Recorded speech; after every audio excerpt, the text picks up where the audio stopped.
And let's get started. The first one is personal development. Now, in illustrating personal development, Mr. Schoaf, my teacher, started with money. You know, money's not the only place to start in talking personal development, but it's where he started, so let me share the thoughts he shared with me back then. Let me share them with you.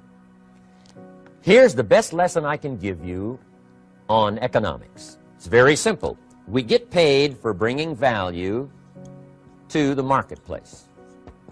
That's about as simple as I can put economics. We get paid for bringing value to the marketplace. Now, it takes time to bring value to the marketplace. However, we do not get paid for time, so we cross that out. Mistakenly, the man says, I'm making about $20 for an hour. Not true. If that was true, you could just stay home, right, and have him send your money. So that's not true. We don't get paid for time. We get paid for value brought to the marketplace. Now, since that's true, here's one of the key questions of my talk to you today. Is it possible to become twice as valuable to the marketplace and make twice as much money in the same time? Is that possible? The answer is yes. Could you become 3 times as valuable as you might be right now to the marketplace and make 3 times as much money in the same time? And the answer is yes. 5 times, 10 times? Of course. America is unique. It's a ladder to climb. It starts down here, let's say, at $5 an hour, and it keeps going up. Top income last year, $80 million. The guy who runs Coca-Cola. Now, that's a heck of a ladder. That's why everybody wants to come here, right? The boat people are not headed for Vietnam. People haven't plotted and schemed for 50 years saying if I could just get to Poland, everything would be okay. Not true. Everybody wants to come to America. And the reason is because we've got the best wind ever blowing in our favor. We've got the best economic opportunity anybody's had in 6,500 years. And all you have to do is understand it and take advantage of it. Now, there's some key questions to ask here. Why would the marketplace pay someone only $5 an hour? Very simple answer. They're not very valuable to the marketplace. Now, we must underline to the marketplace. This person might be a very valuable brother, yes. Member of the family, valuable, yes. Valuable member of the church, of course. Valuable citizen of the country, yes. Valuable in the sight of God, no doubt. We're all of equal value in the sight of God. But if you're not very valuable to the marketplace, you don't get much money. You say, well, it shouldn't be that way. Well, then you got to start your own country. You know, this one's been in process for 200 years, and this is the best we've been able to come up with so far. But here's the key. You don't have to stay here. Now, there was a big debate in Congress last year that this $5 was not enough, should be 6, should be 6, should be 6. But we don't need legislation. 6 is already on this ladder. The next step up. You know, if you work for McDonald's, they'll pay you $5 an hour to take out the trash. If you whistle while you take out the trash, they'll pay you $6 an hour. So we don't need that legislation. You just need to take lessons on how to whistle. Have a good attitude. Now, as you begin to climb this ladder, why would the marketplace pay some people $50 an hour? Answer, evidently, they must be more valuable to the marketplace. 10 times more valuable. And is that possible for someone to be 10 times more valuable and earn $50 an hour instead of 5? And the answer is yes. That's what America is all about. Now, why would the marketplace pay some people $500 an hour? Evidently, this person must be much more valuable to the marketplace. That's what's important to understand, to the marketplace. And would the marketplace pay one person $80 million for 1 year's work? And the answer is, of course. If you helped a company make $1 billion, would they pay you $80 million? I'm telling you, it is possible. And that's why America is so exciting. That's why this financial ladder is so exciting. It's possible for all of this to come true for all of you, no matter where you start. As a student in school, just getting started out there in the workplace, This is all possible for you. Now, Mr. Schoaf gave me the clue on how to climb this ladder as high as I wanted to climb.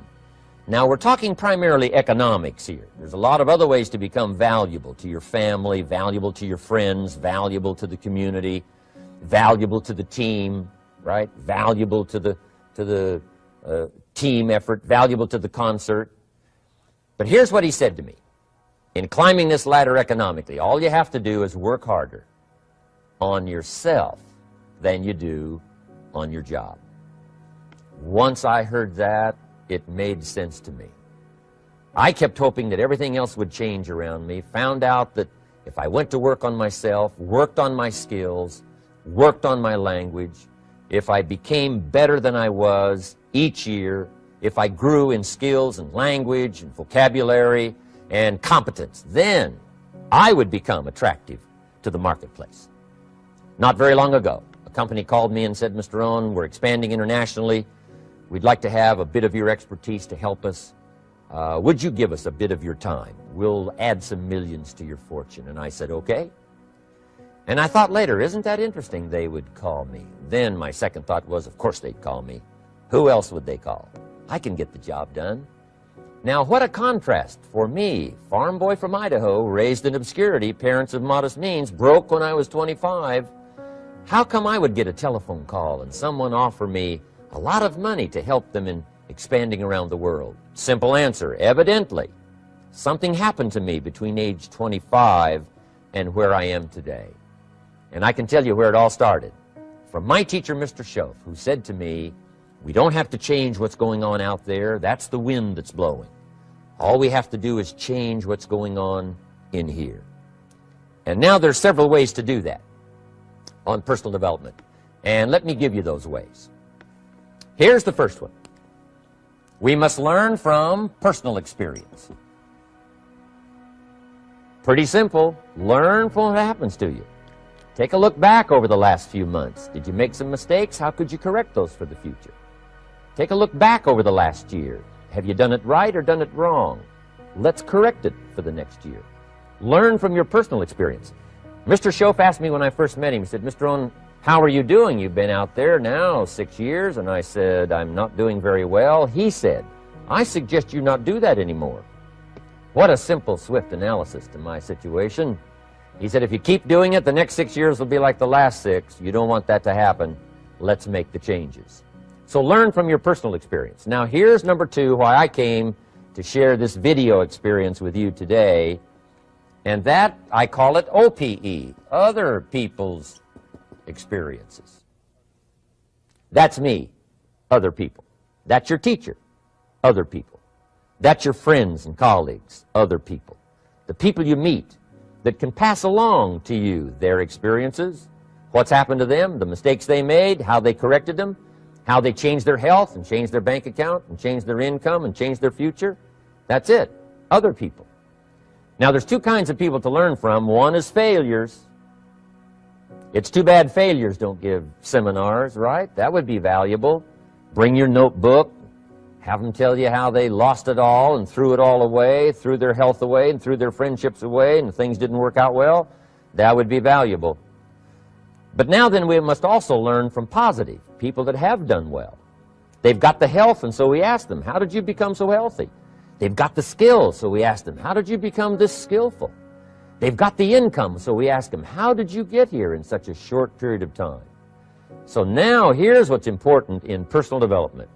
In learning from other people, we learn, number 1, by observation. We learn what we see. We watch people that are successful in what they do. In sports, we watch their disciplines. In business, we watch their disciplines. By observation, what we can see. The reason I created this video is something that you could see someone's experiences translated for you. Second, we learn by what we hear. I've got some of my lectures on cassette tapes, so you know you can take them with you wherever you go and learn by listening. Turn your car into a mobile classroom and listen. And then listen to the sermon on Sunday morning. Listen to the lectures. Listen to the teacher. Listen to someone who's got something good to say. And then number 3 is vitally important on personal development, and that is read all the books you can possibly read in your lifetime. Mr. Schoaf got me started on my library. I've got one of the better libraries. Haven't read everything in it, but I feel smarter just walking in it. My library. At least I was smart enough to buy it. Now I got to be smart enough to read it. And then, of course, I got to be smart enough to decide what's valuable and then do it. But this one is very important. Become a good reader. Some books that helped change my life. Mr. Schoaf recommended, of course, the Bible.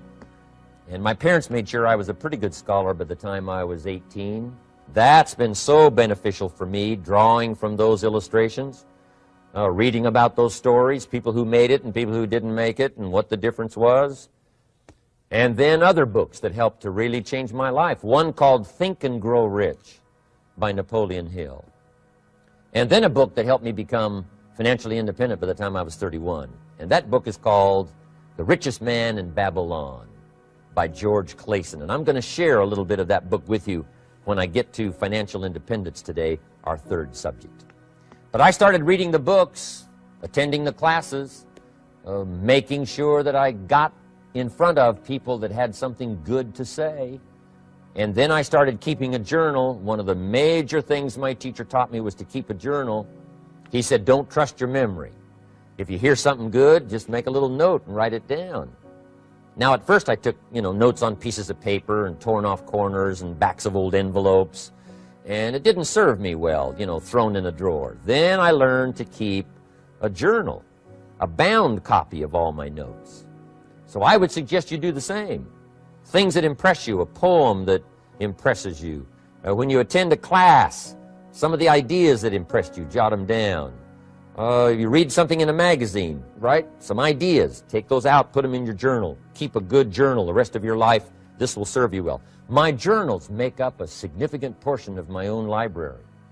And if you saw my library and saw my journals, I tell you what you'd have to say. This is the library, and these are the journals of a very serious student. No wonder Mr. Rohn is invited to lecture and speak on his experiences around the world.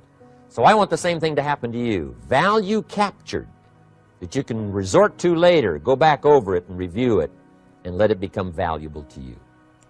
So that's my first subject, personal development. Work harder on yourself than you do on your job. Develop the skills, learn the lessons, take the classes, absorb all that is being taught to you these days. And then later on, of course, you can sort it out, what's valuable to you and how to refine it for your business and for your life and for your future. But the main thing is to get it and start this process of personal change, personal development. And let me say it one more time. If you will change, everything will change for you. You'll never be the same. You'll keep growing. As you look back on a few months, look back on a few years, you won't believe the progress you can make. Economically, your relationship with your family, your friends, and whether you're in sports or economics or whatever, I'm telling you, that whole process of committing yourself for personal change, personal value, can really make your life unique and worthwhile. Now let's cover the second subject, on setting goals. Mr. Schoaf gave me some tips on setting goals that changed my life forever. And I want to share those with you.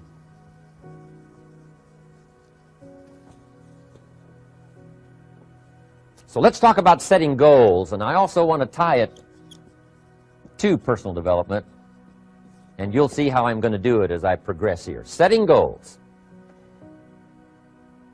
We need to take a look into the future.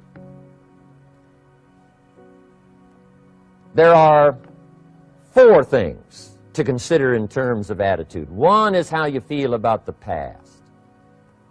Best advice I can give you on that is treat the past as a school. Let it teach you the mistakes you've made, the things that went wrong, the things that didn't work. Don't use the past as a burden to carry, and don't use the past as a club to beat yourself to death. Past losses, past failures, past mistakes. But let the past be a school. Tough school maybe. We've all been through some tough stuff. So if you feel good about the past, draw from it for experience and let it teach you. Then next is how you feel about the future. We've got to have the future well designed. The future is called the promise. And here's what we teach in our leadership series. The promise of the future can be an awesome force for your own future. The promise of the future, designing the future. There's two ways to face the future. One is with apprehension, and the other is with anticipation. I promise you, in my travels around the world, most people face the future with apprehension. And here's why. They don't have it well designed.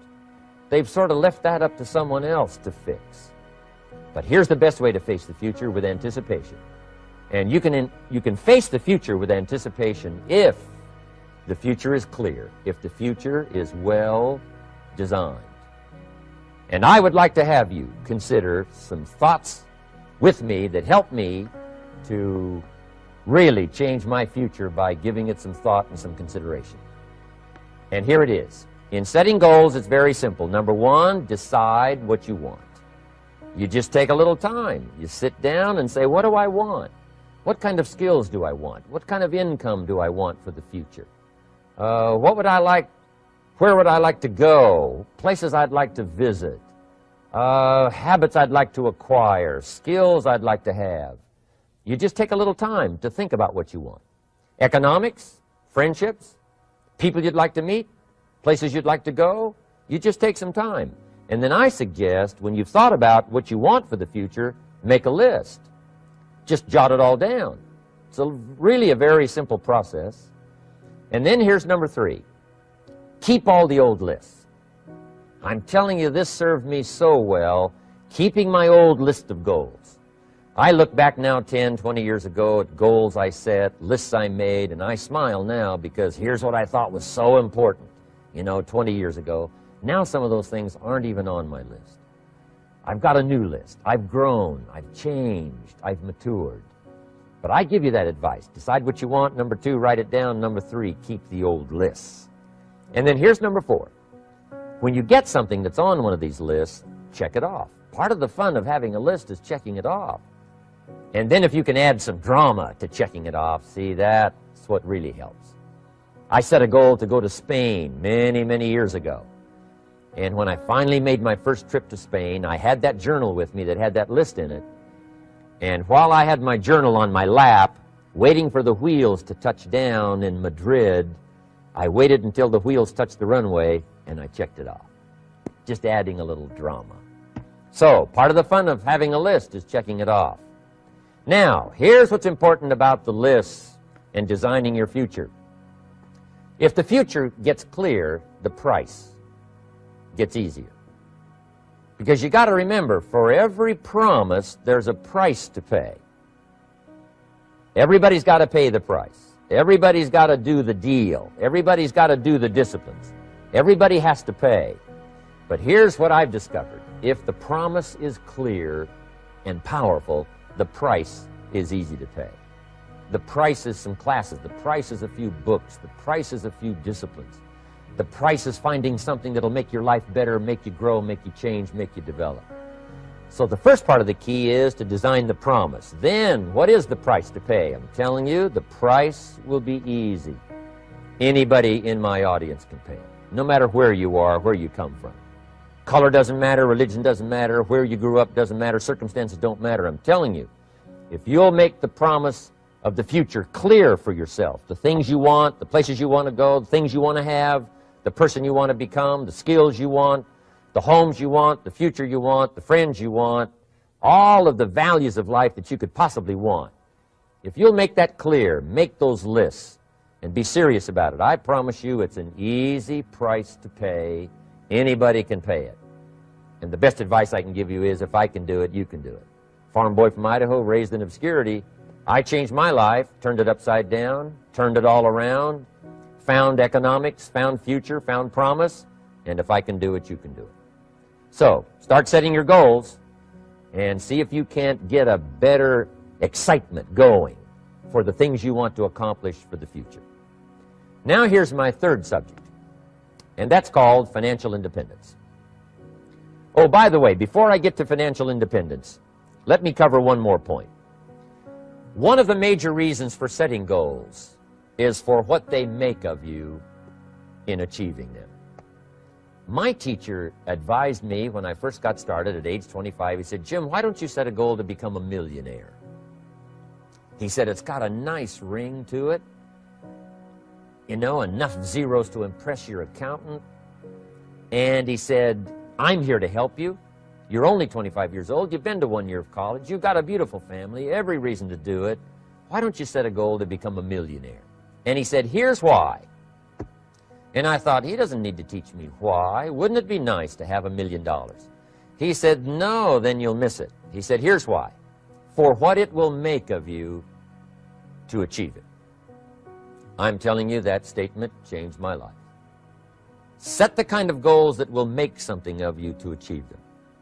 He said, now, once you become a millionaire, what's important is not the money. I thought, that's kind of strange teaching. He said, honest, it isn't important. He said, you could just give the money away. Now, I did better than that. I lost it all. By the time I was 31, I was a millionaire. By the time I was 33, I was broke. And I'll tell you a little bit about that story later. But when I lost all my money, guess what? I found out Mr. Schoaf was right. What was valuable was not the money. What was valuable was what I became to earn the money. The skills I had, the knowledge I had about the marketplace, the values that I had going for me. They were more valuable than the money.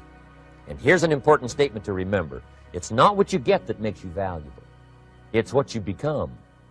So part of the key here is to set the kind of goals that will make something of you. Don't set them too low so that you don't have to grow and you don't have to read and you don't have to try and you don't have to stretch. Don't set them too low. And then don't sell out. Don't go for something that's going to cost you your virtue or cost you your values or sell out your principles. There's a good middle road here to follow. Goals that will inspire, goals that will help you grow, change, develop, and become better than you are. Okay. Now let's talk about financial independence. How to become rich by 40, 35 if you're extra bright, much sooner if you find an opportunity like I did. Let me show you how I did it. Financial independence. First of all,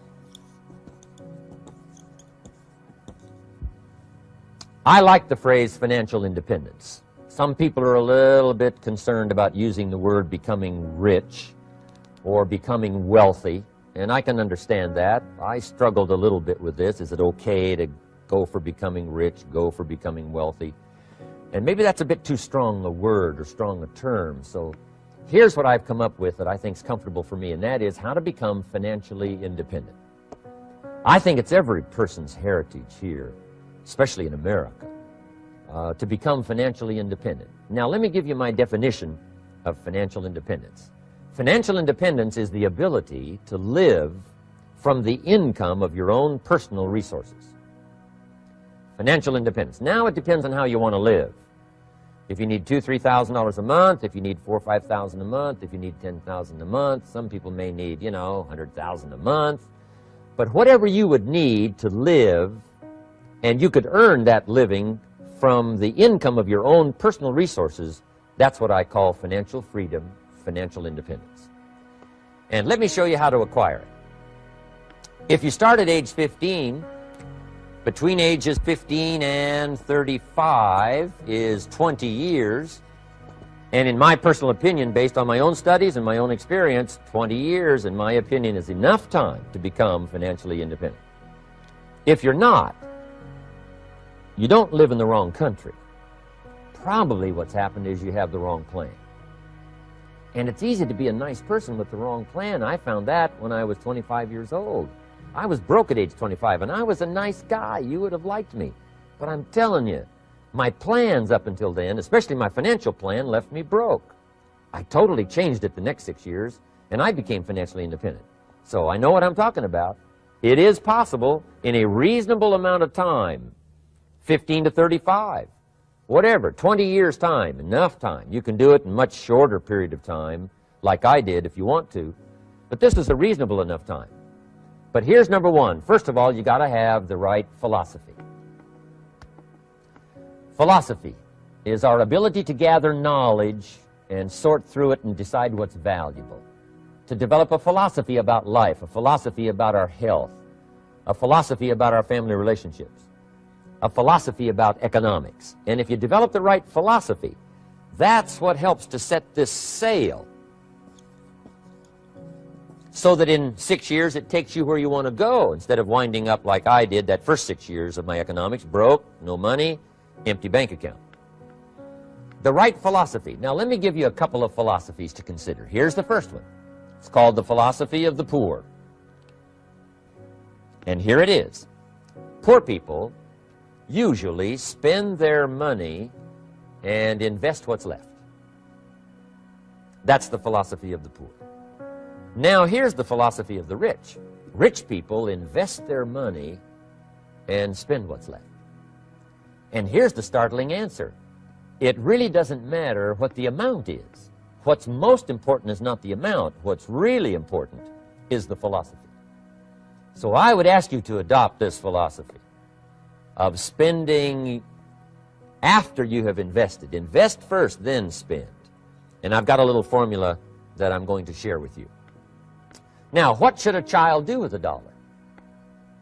I mean, there's a lot of debate going on, I'm sure, across the country on what a child should do with a dollar. Here's one opinion. It's only a child and it's only a dollar. What difference does it make?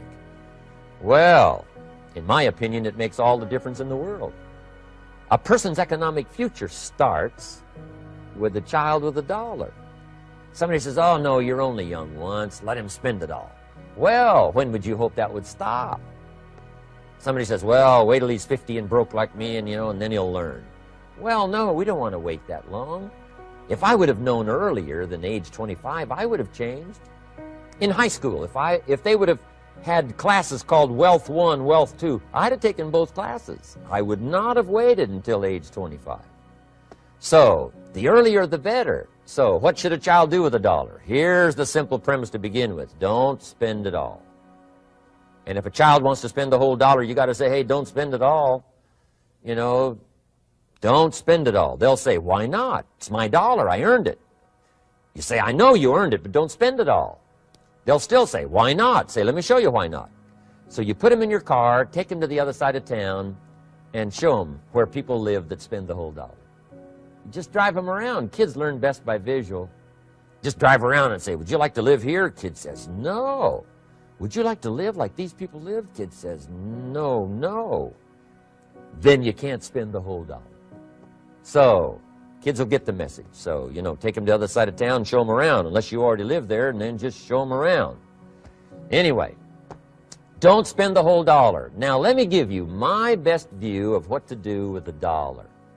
And I promise you, if you started at age 15, now if you're over 15, right, you've still got plenty of time. You still got 20 years. If you're 30, you still got 20 years. I mean, you still got plenty of time to start what I'm about to share with you. What to do with a dollar. Here's my first bit of advice. Never spend more than 70 cents. Never spend more than 70 cents. Now, you got to pick some number, and the number you pick is going to be determined by your philosophy. It's going to be determined by what you've been taught or your experience teaching yourself. When I first met my teacher, Mr. Schoaf, I was at about 110% of each dollar. I'm down at budget finance, hawking my furniture and my car one more time. And then I learned a whole better formula for financial independence. Number one, don't spend more than 70 cents. Now, kids say to me, well, okay, what do I do with the other 30 cents? And here's what I teach them. 10 cents for charity. Charity or church, or helping people that can't help themselves. 10 cents to support worthy projects. Projects that you feel good about. 10 cents out of every dollar. It's called being generous with part of what you've taken out of society. Now, in my opinion, nothing teaches us character better than generosity. No class, no teacher, no book teaches character better than generosity. And the best time to start is when the amounts are small. And I know if kids learn these lessons well, they'll give a dime out of a dollar, help people that can't help themselves, support worthy projects. Or if you belong to a church, they teach tithe, piece of. That's very important. Now, because when the amounts get larger, sometimes it's a little more difficult. Giving 100,000 out of a million, someone says, oh, if I had a million, I'd give 100,000. I'm not sure. That's a lot of money. So the time to start is when the amounts are small. 10 cents out of the dollar. Okay, next 10 cents I call active capital. Active capital means do something to make a profit. Active capital. Set aside a portion of your income. Wages are okay, but I'm telling you, wages will make you a living. Profits will make you a fortune. So set aside part of your income as capital, called active capital. Any kind of project you can possibly think of, you can possibly come up with. I'm going to write a new book, I think, for kids. I think the title is going to be, Of Course Kids Should Pay Taxes. It's kind of an interesting title. In California, kids do pay taxes.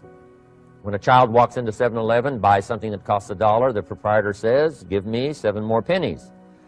And the child says, hey, what's these 7 pennies for? And the proprietor says, that's the taxes.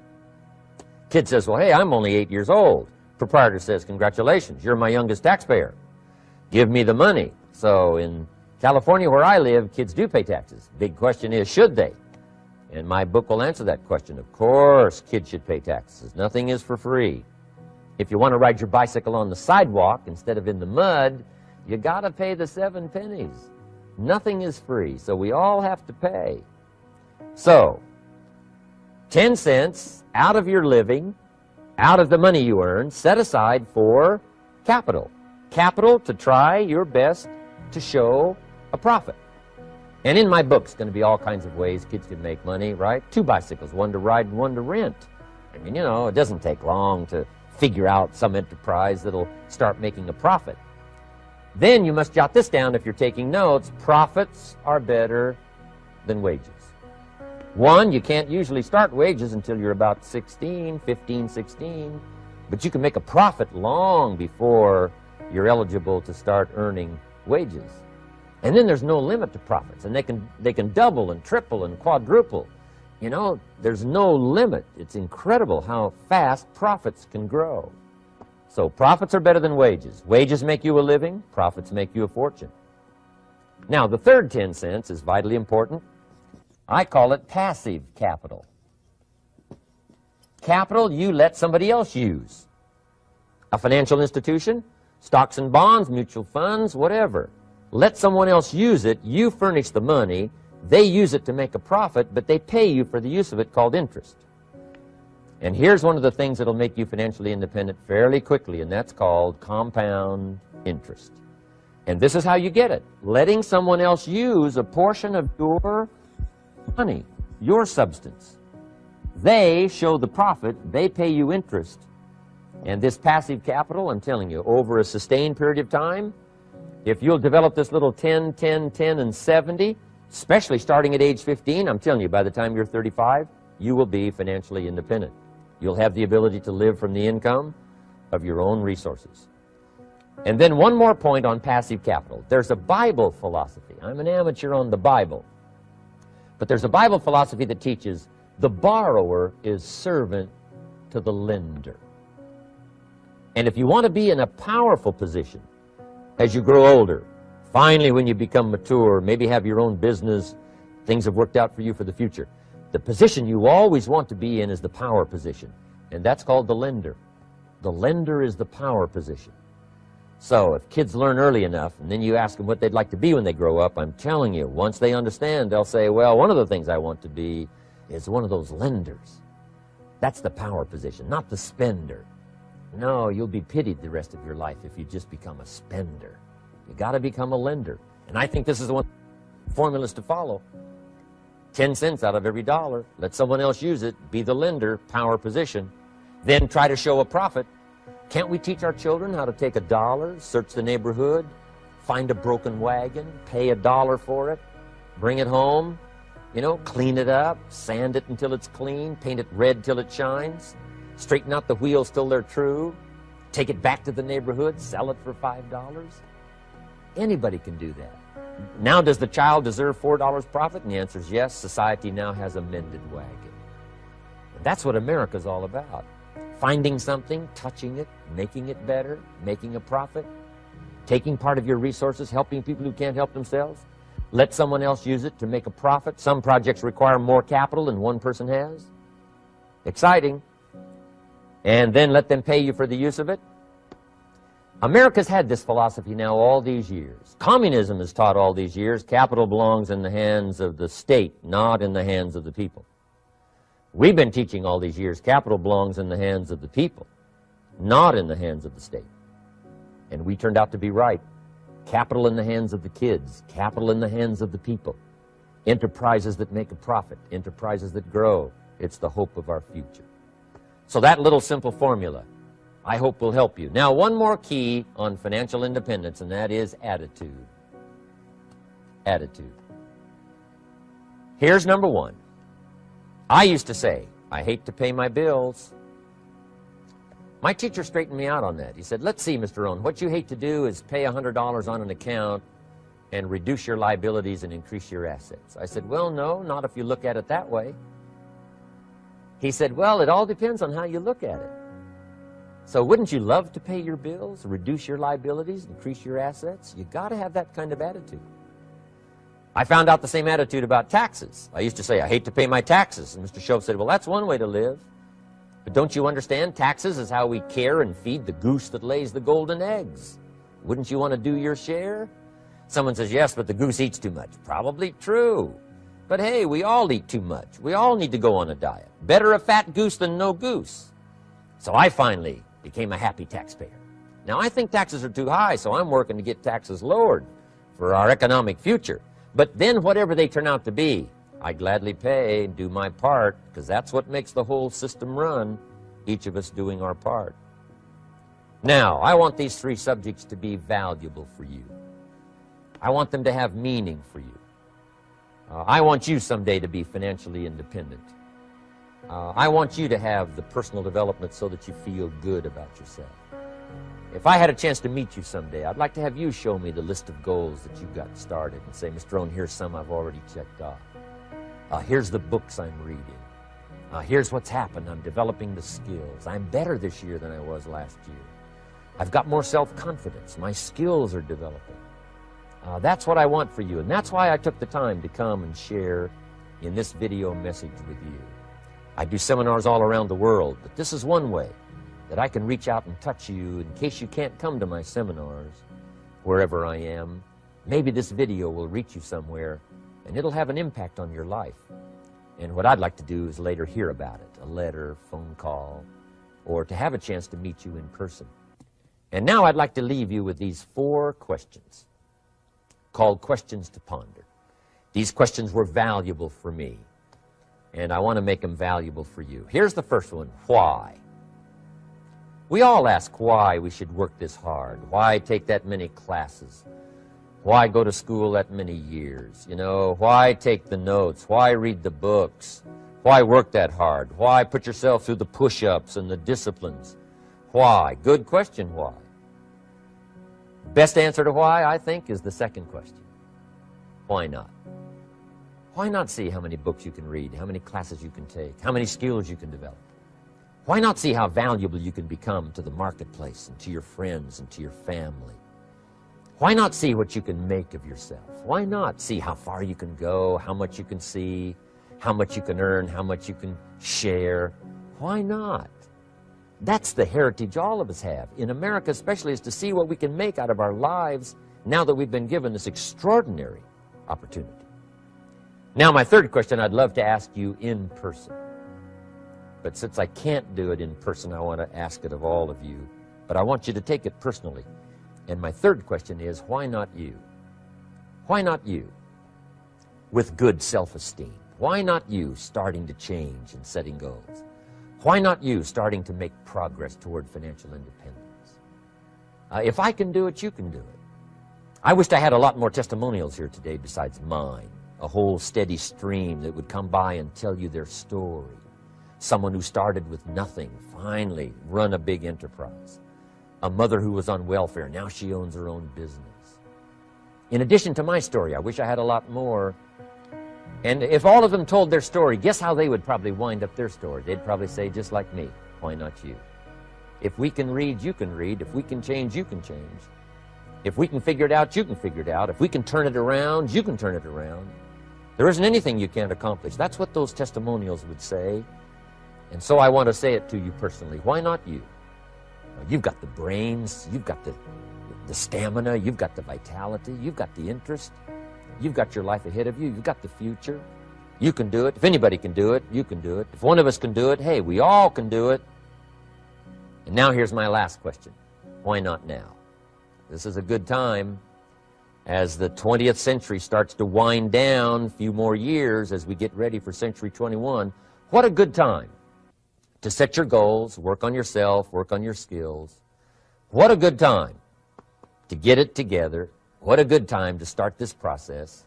Personal development, growing, changing, developing, having a good plan for your money and for your life and for your future. Why not now?